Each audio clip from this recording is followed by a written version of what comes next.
হবে রাজকুমার। খুব বেছে বেছে কাজ করছে।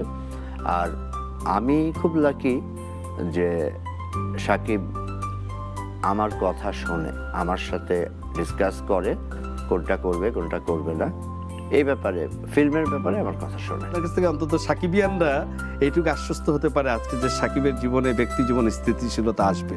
অবশ্যই আসবে, সেটা বছরই আসবে, এবছরই আসবে, এবছরই সকল গুজবের অবসান ঘটবে ইনশাআল্লাহ। আমার প্রশ্ন হচ্ছে রাজকুমার কেন মানুষের হার্ট টাচ করলো না? না, এখন রাজকুমার মানুষের হার্ট টাচ করে নাই আমি তো এটা বলবো না। প্রিয়তমার মতো করে, প্রিয়তমার মতো করে নাই, হার্ট টাচ করেছে, প্রিয়তমার মতো করে নাই। এই জন্য তো বলছি কম্প্যারিজনটা বাদ দিয়ে চিন্তা করতে হবে। প্রিয়তমার চেয়ে অনেক বেশি বড় বাজেটের সিনেমা ছিল ডেফিনেটলি প্রিয়তমার থেকে অনেক বেশি। প্রিয়তমা যে বাজেটের সিনেমা করে মানুষ যে মানে সিনেমার প্রত্যেকটা সিনেমা হল কে যেভাবে আপনি মোড় ঘুরিয়ে দিয়েছিলেন, রাজকুমার থেকে সেই প্রত্যাশিত না। দেখেন এখানে দুটো জিনিস আছে। জি জি, প্রিয়তমা থেকে আমি যেভাবে মোড় ঘুরিয়ে দিয়েছি, তখন আসলে প্রিয়তমা এমন একটা স্টোরি নিয়ে তৈরি হয়েছিল যেটা মানুষের হার্টকে টাচ করেছে। আর আমাদের হলগুলো তখনও অনেক বেটার ছিল। আমি সিঙ্গেল স্ক্রিনের কথা বলছি। জি, দেখেন প্রিয়তমার পরে কিন্তু সিঙ্গেল স্ক্রিন সব বন্ধ হয়ে গেছিল, 40টা সিঙ্গেল স্ক্রিন চালু ছিল।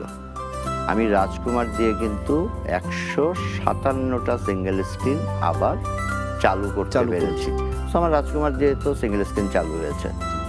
রাজকুমার আমি যতটুকু জানি যে আপনি লস করছেন, রাজকুমার প্রিয়তমার মতো ব্যবসা হয়নি, কিন্তু রাজকুমার অনেক টাকা পেয়ে ছবি হয়েছে। তারপরে রাজকুমার যেভাবে যে পজিশনে টেবিলে টাকা এনেছেন, অনলাইন ডিজিটাল এবং হল থেকেও যেভাবে 15 দিন ধরে 7-8 দিন ছুটি ছিল, যেভাবে সেল এসেছে, তাতে আপনি লস করছেন না।